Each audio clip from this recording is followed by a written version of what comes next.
सबसे पहले तो आप सबसे क्षमा याचना, क्योंकि जो समय आपको दिया वो समय पर यहाँ नहीं पहुँच पाया। इस विलम्ब के लिए आप सबसे क्षमा और आप सबका स्वागत। आज एक तरह से मेरे पुण्य का ही दिन मानता हूँ कि आज मैं 9वें गुरु के बलिदान दिवस के ऊपर यहाँ आना हुआ और उनकी तपस्या स्थली पर जाकर के माथा टेकने का मुझे प्रभु ने मौका दे दिया। बचपन में पढ़ा तो था कि 9वें गुरु का कितना बड़ा योगदान था इस देश, धर्म और संस्कृति को बचाने के लिए, लेकिन उनकी तपस्या स्थली पर गुरुद्वारे में जाकर माथा टेकने का जो मुझे अवसर मिला, ये कोई मेरे पुण्य का ही प्रताप है कि आज उस स्थान पर मैं जा पाया। और जिस काम के लिए मैं यहाँ आया हूँ, कल एक तो यहाँ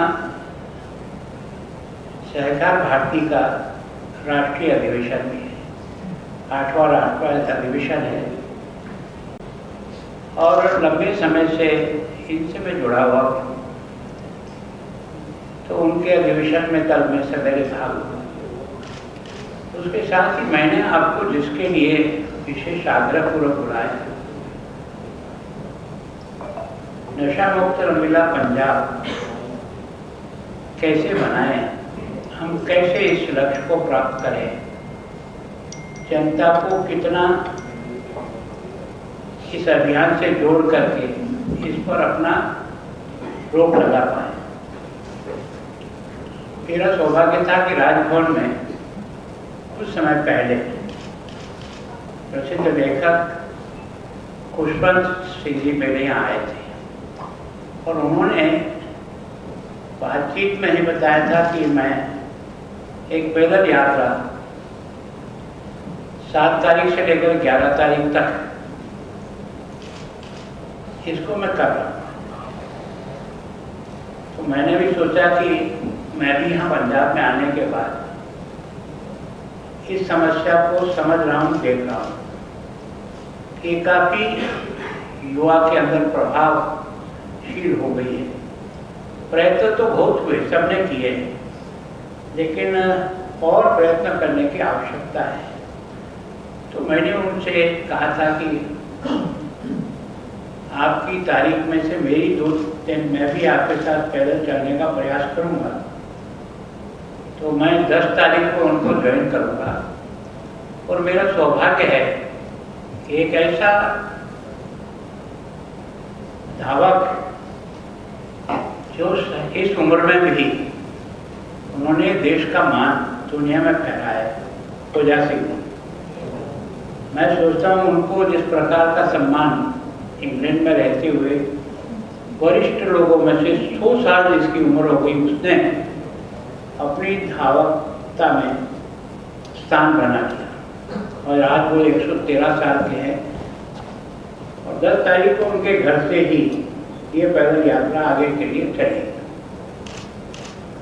मैं भी कोशिश करूँगा। पहले दिन की यात्रा उनकी 8 किलोमीटर की है। अब एकदम तो मैं नहीं कह सकता हूँ कि मैं 8 किलोमीटर चल लूँगा, पर प्रयत्न जरूर करूँगा जितना ज़्यादा से ज़्यादा उन सब के साथ, जनता के साथ, छात्रों के साथ, इस अभियान से जुड़े हुए सारे संगठन हो सकते हैं, तो उन सब के साथ चलने का।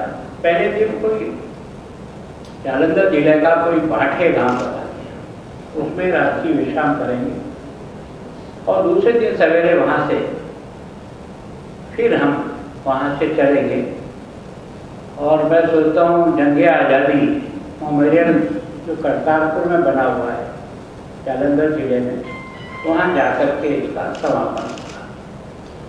तो मैं सोचता हूँ कानून तो बने हुए सभी राज्यों में नशा मुक्ति के लिए, पुनर्वास के भी प्रयत्न हो रहे हैं, विभिन्न प्रकार की सरकारी योजनाएं भी, और मैं सोचता हूँ कि पूरा मंत्रालय भी इसके बारे में प्रयत्न तो कर रहा है, लेकिन जन जागरण में हम अधिक अगर ध्यान दें तो आने वाली पीढ़ी को कम से कम इस नशे की प्रवृत्ति से हम रोक सकते हैं। ये पहली बार मैं नहीं कर रहा हूँ, यहाँ के कई लोगों ने अपने अपने स्तर पर इसके खिलाफ जन जागरण करने का प्रयत्न पिछले कई वर्षों से कर रहे हैं। तो मैं सोचता हूँ कि इसमें जो सबसे बड़ा कोई मदद करने वाली है तो माताएं बहनें हैं। मेरा अपना लंबा राजनीतिक जीवन में मैंने अनुभव किया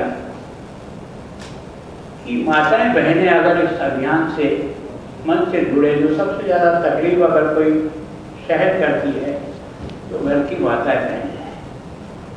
अगर उसका बच्चा या परिवार में कोई भी एडिक्ट हो जाता है तो उसके कारण से परिवार को किस प्रकार का जीवन जीना पड़ता है, इसका अनुभव जिसके घर में इस प्रकार की घटना हुई उसको देखने को मिलता है। तो मैं सोचता हूँ उनको कैसे जोड़ें, अधिक से अधिक वो जुड़ेगी और थोड़ा सा हमारे पारिवारिक ढांचा जो पहले सामूहिक परिवार था उसके कारण से हम परिवार के हर बच्चे पर व्यक्तिगत ध्यान भी देते थे, उसके साथ समय भी देते थे।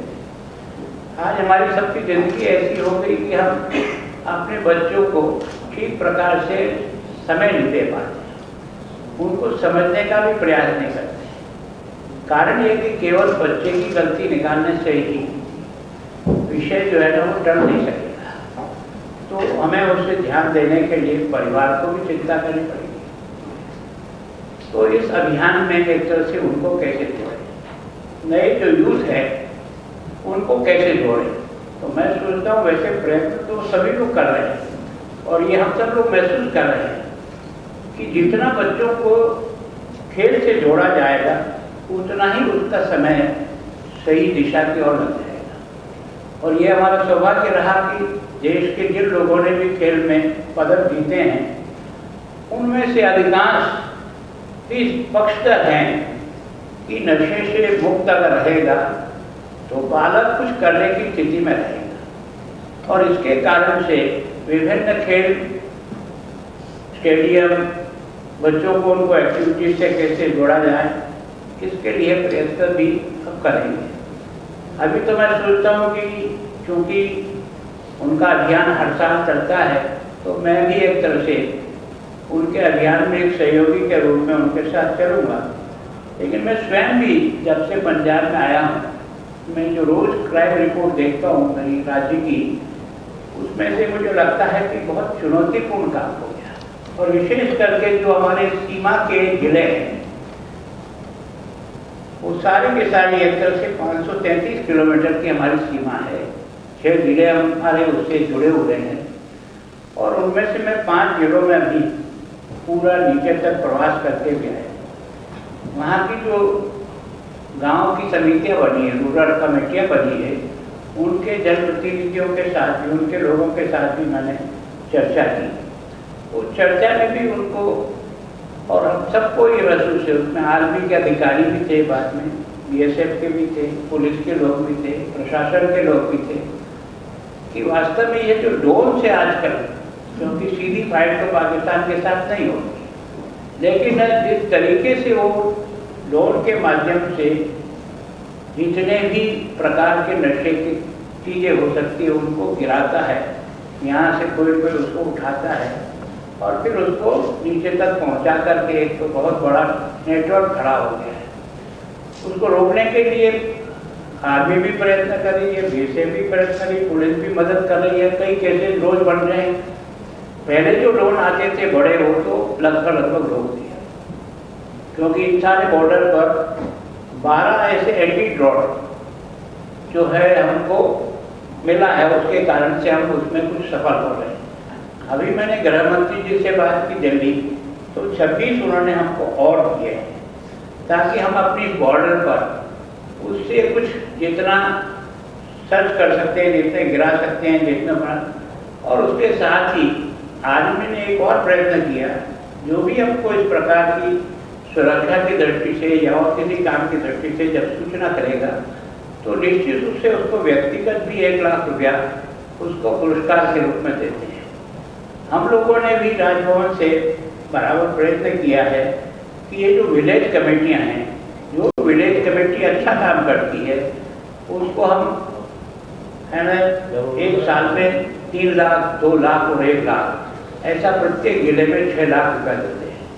लगभग 36 लाख रुपया राजभवन से भी उस सारी विलेज कमेटी को एक तरह से अच्छी बनाने के लिए एक दूसरे में प्रतिस्पर्धा हो, एक दूसरा मिलकर के पॉजिटिव काम करे, उसके बारे में भी जोड़ने का प्रयत्न किया है।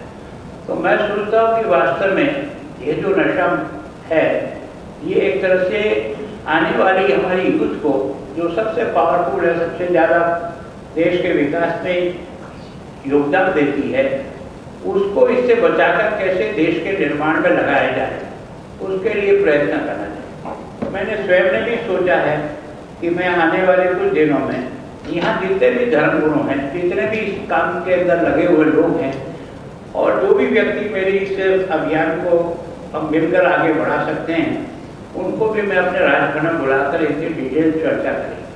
और चर्चा करने के बाद मैं जैसा व्यक्तिगत सोचता हूँ कि एक बार ठीक मौसम हो, बच्चों को भी कुछ समय हो, समाज के लोग भी जो है ना उससे जुड़ सके, सब प्रकार के लोग जुड़ करके एक पब्लिक कैसे अभियान बनाएं।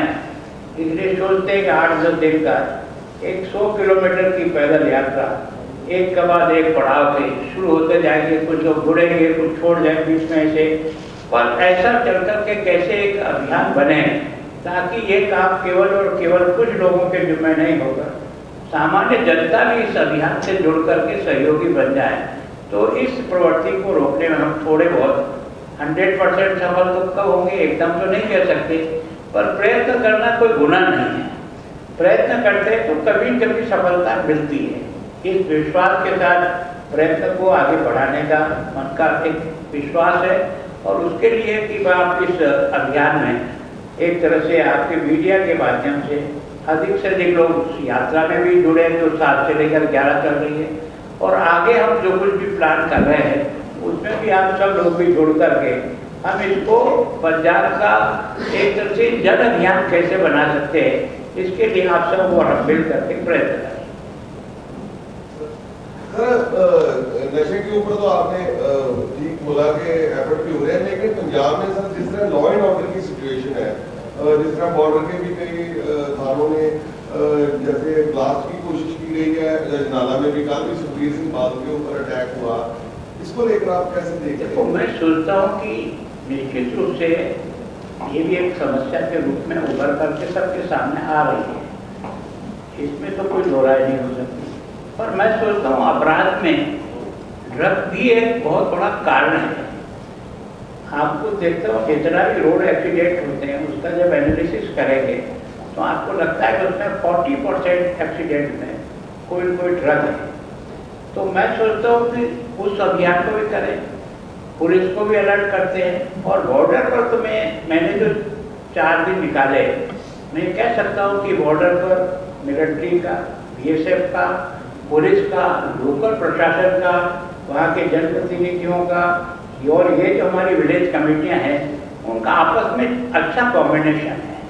और मैं सोचता हूँ कि आने वाले कुछ समय में हम बॉर्डर पर तो सब जगह CCTV कैमरे लगाने में सफल हो जाएंगे, और ड्रोन के माध्यम से भी मैं सोचता हूँ ड्रोन एक जगह फिक्स नहीं करेंगे, ड्रोन की जगह हमेशा बदलते रहेंगे, जो कि अभी हमारे पास 12 पहले है, 26 अभी हम जो आएंगे। तो ऐसे मिलाकर के जो 533 किलोमीटर की जो बॉर्डर है उसको जाने। और दूसरा मैं सोचता हूँ कि अभी जो 3 कानून नए बने हैं, इन 3 कानून को अगर हमने परफेक्टली धरती पर उतार दिया तो इन्वेस्टिगेशन भी फेयर होगा, उसमें FSL की जांच के द्वारा, एविडेंस को उठाने के तरीके के द्वारा कोर्ट में भी कम समय लगेगा, मुकदमा सुनने के 45 दिन बाद उनको फैसला करना पड़ेगा, हर एक में कुछ न कुछ टाइम आउट किया है कि ज़्यादा से ज़्यादा लेट नहीं हो। तो मैं सोचता हूँ कानून जितना जल्दी अपना काम करेगा और सजा का परसेंटेज इतना बढ़ेगा। ये एक अच्छी बात मैंने यहाँ पंजाब में आने के बाद देखी है कि यहाँ जो ड्रग के जो केसेज है, नशे के जो केसेज हैं, उसमें जो सजा का परसेंटेज है मैं सोचता हूँ कई राज्यों से अच्छा है। मैं स्वयं राजस्थान में 8 साल तक गृह मंत्री के रूप में रहा हूँ और हमारे यहाँ भी सजा का परसेंटेज आप 19 से 23 के बीच में ले जा पाए, 28 तक ले जा पाए, पर यहाँ सजा का परसेंटेज कई जगह 70 से लेकर 80 के बीच में आ रहा है। तो मैं सोचता हूँ कि इसमें तो हम सफल हैं, लेकिन अभी इसको ठीक तरह से रोकने में इतने कामयाब नहीं हुए हैं, क्योंकि जब तक पब्लिक साथ नहीं उड़े तब तक हम किसी अभियान को सक्रिय नहीं कर सकते। तो मैं सोचता हूँ उनको भी कैसे नहीं, ये बात आपकी समस्या है तो सही है कि लॉ एंड ऑर्डर की स्थिति ठीक नहीं होने के कारण से हमारा आगे का किसी भी राज्य का हो, केवल आपका ही नहीं, किसी भी राज्य का, तो उसका डेवलपमेंट और सारा विकास है ना उसके ऊपर बहुत कुछ निर्भर करता है।